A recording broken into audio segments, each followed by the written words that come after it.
A woman pretended to be a Waffle House employee in order to steal from the register. An Indian man urinating on the train tracks died after being struck by a flying cow. And a naked man jumped into the Bass Pro Shops aquarium in Alabama. These are the weird stories for Monday on Weird AF News, the only daily weird news podcast hosted by a comedian in a closet. There we go. A woman pretended to be a Waffle House employee for hours in order to steal cash. Isn't that called a job where you work for hours and leave with cash? That's called wages, I believe, although these seem to be tax-free. She just wanted to work under the table, and they ordinarily don't do that at a fast food joint, so she decided to do it on her own. Well, you got to respect the hustle here. You know, she's very wrong, but you got to admire her creative con. This story is out of Georgia. Riverdale police are looking for a lady who they claim pretended to be a Waffle House employee and got away with some cash. The sneaky theft happened at a Waffle House location off of Highway 85. Investigators say the woman worked for 2 hours at the Waffle House and then opened the cash register and stole an undetermined amount of money. Yeah, she's like, I worked my 2 hours. I'm good. So I'm just going to take my pay and I'm going to get out of here.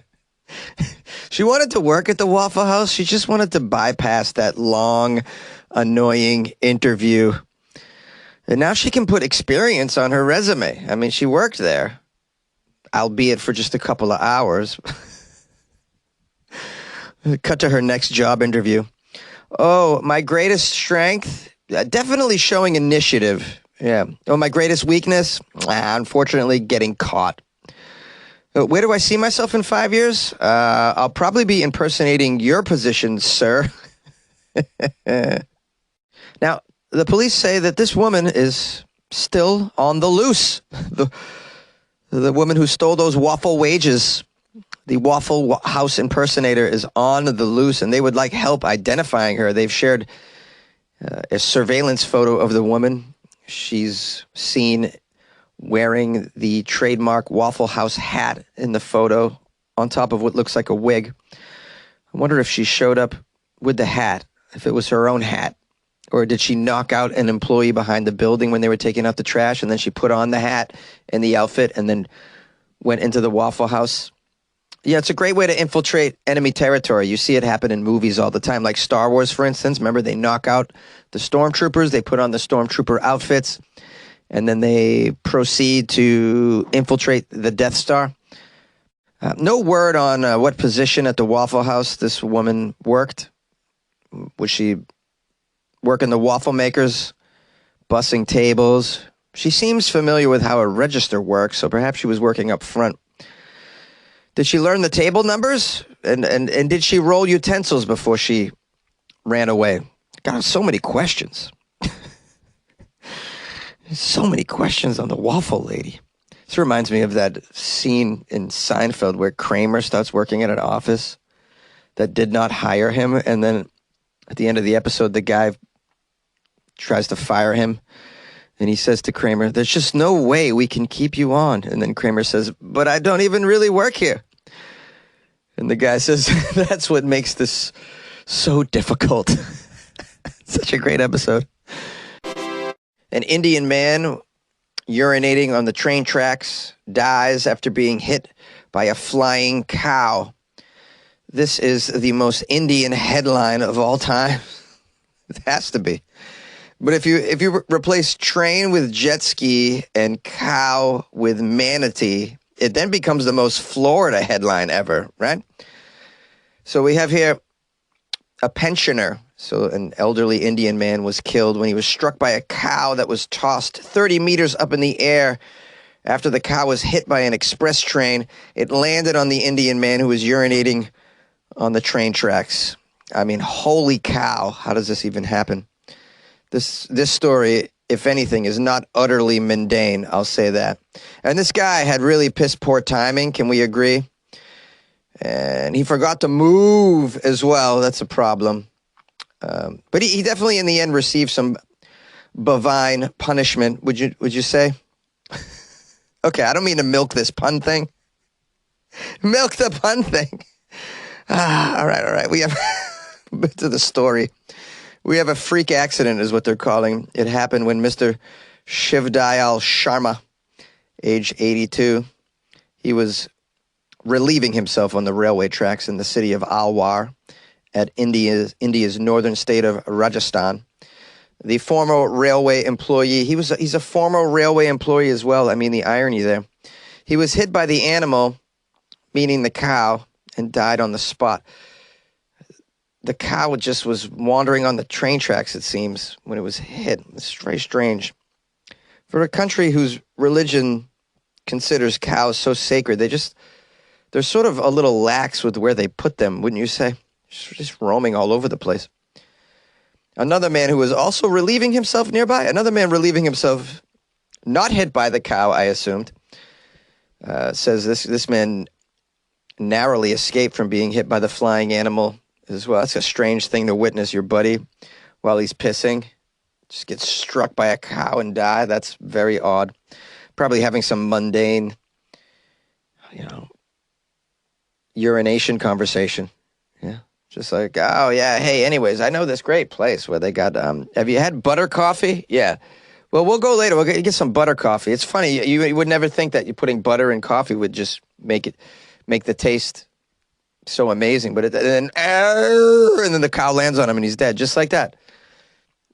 That was my impression of what could have gone down and how strange it would be. I probably didn't need to embellish it like that, but, this is what you get. I'm on a lot of Dayquil right now, so, yeah, I'm running with it. The police were informed of the incident. They sent the body to a nearby hospital for post-mortem before it was handed over to Mr. Shivdayal's relative for the cremation process. That's what they do in India. They cremate. Cattle deaths, it says, from train collisions are not new in India. Wow, who knew? So today we learned the odds of being hit by a flying cow in India, not zero. Government data showed trains in the country ran over more than 13,000 cows in 2022. That's a 24% rise from 2019 if you're keeping score with the train cow counter. Thousands of Indians take their cattle to graze on patches of grass alongside railroad tracks. Apparently, many of the cattle owners also live close to the tracks, or they herd their cattle across railway tracks to get quickly from one place to the other. This sounds like an epidemic of cattle being struck by trains. And then it can lead to the possible epidemic of then urinators getting hit unsuspectingly by falling bovine. Yeah, this is a damn shame, and it all could be avoided if you could just do something about the cows over there. I mean, they just let them just run free like this. They're everywhere.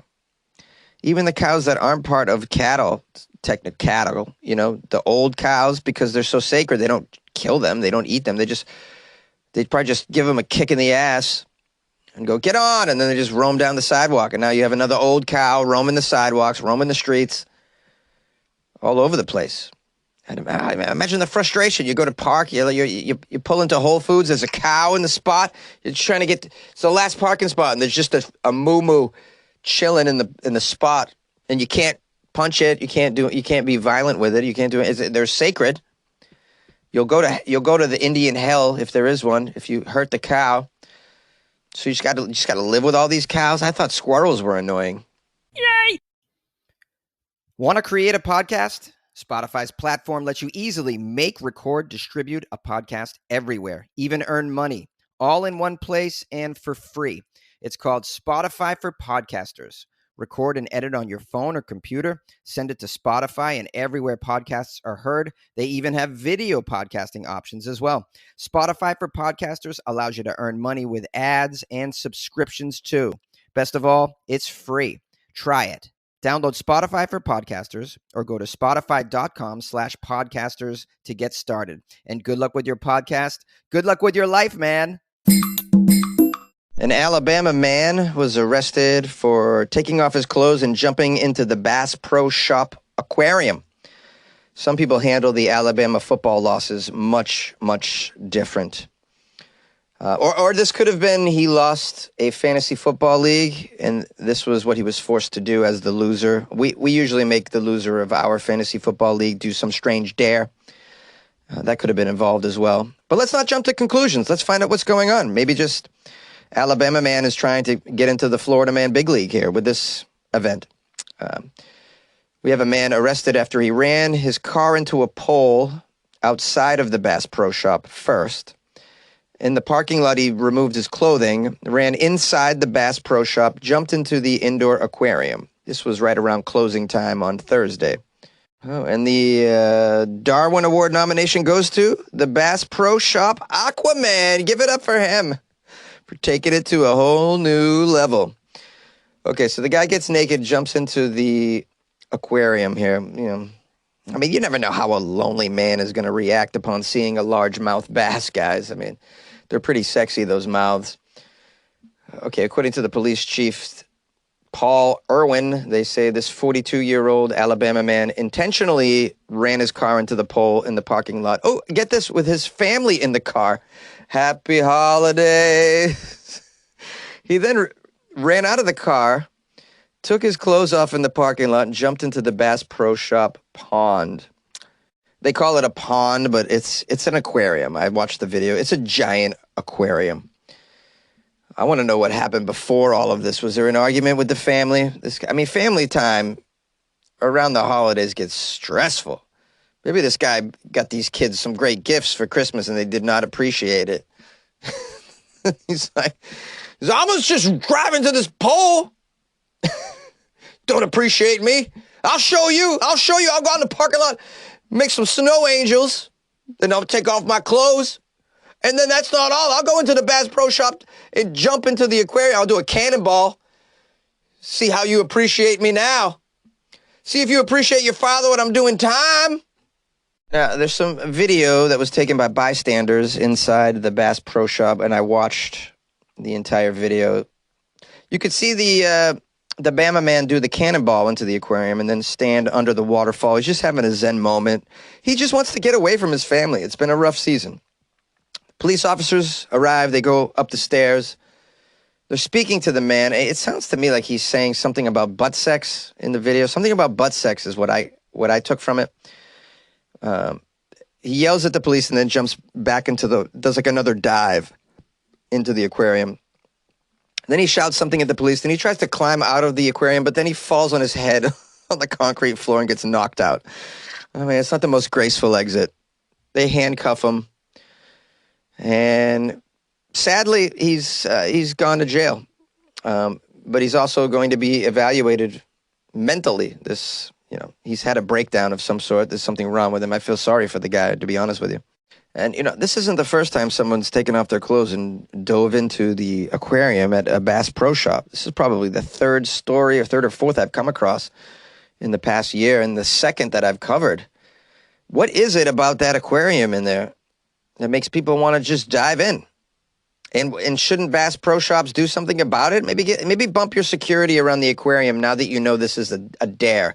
Before it turns into a TikTok challenge, Bass Pro Shop, before the kids get any ideas, maybe close it off, something. Maybe just get rid of it. What do you need that there for? I don't know. Can you buy the fish in there? Can you eat them? What is it? It's just there for some sort of speculation?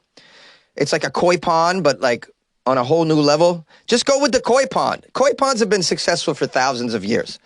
We're all happy with a koi pond. They're usually small enough where you can't drown, and no one goes diving into the koi pond. You can't really dive into a koi pond. And they're quite lovely. They're beautiful. Of course, you got to worry about people grabbing the fish out of the koi pond, but, you work with it. Is that all I got? Yeah, that's all I got. I feel high right now from all the meds.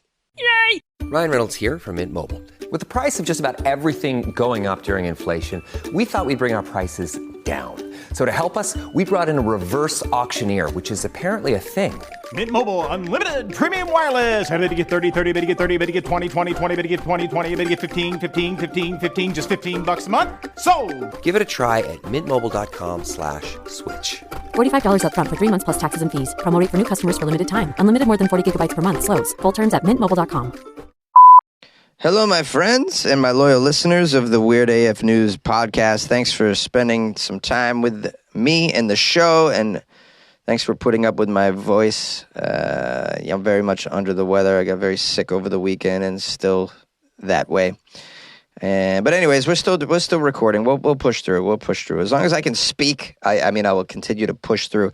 I'm so grateful today because so many people have shown their support recently. I had a couple people join the Patreon. Let's give them some love right now, starting with Leanne Brown. Very sweet. Leanne Brown joined the Patreon. So big shout out to Leanne for showing some support for the show. Appreciate you. In addition, Jerry Moore became a member of the Patreon. So shout out to Jerry.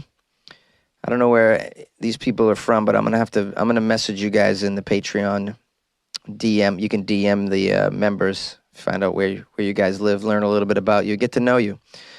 Yeah, because you join the Patreon, it's like joining a little club. So there's like a little over 100 of us in there. Really nice, wonderful people, supportive of the show, supportive of me. So I'm so grateful when people join the Patreon. Thank you so much, Jerry and Leanne. Shout out to you. And someone bought me coffee as well. That's David Paulson. So give it up for David. Bought me some coffees off my website, weirdafnews.com. David wrote, I retired in 2023, Jonesy, so now I have time for your show every morning. It's better than David Muir any day. So I don't know who David Muir is. I'm so sorry. I'm not that smart. But I guess I'm better than David Muir. So David Muir probably makes more money than me, but that's all right. That's all right. And listen, I'm grateful for you buying me coffees, by the way, David, and thank you for writing that nice note. Appreciate that. If you guys want to buy me coffees like David or join the Patreon, it's pretty easy.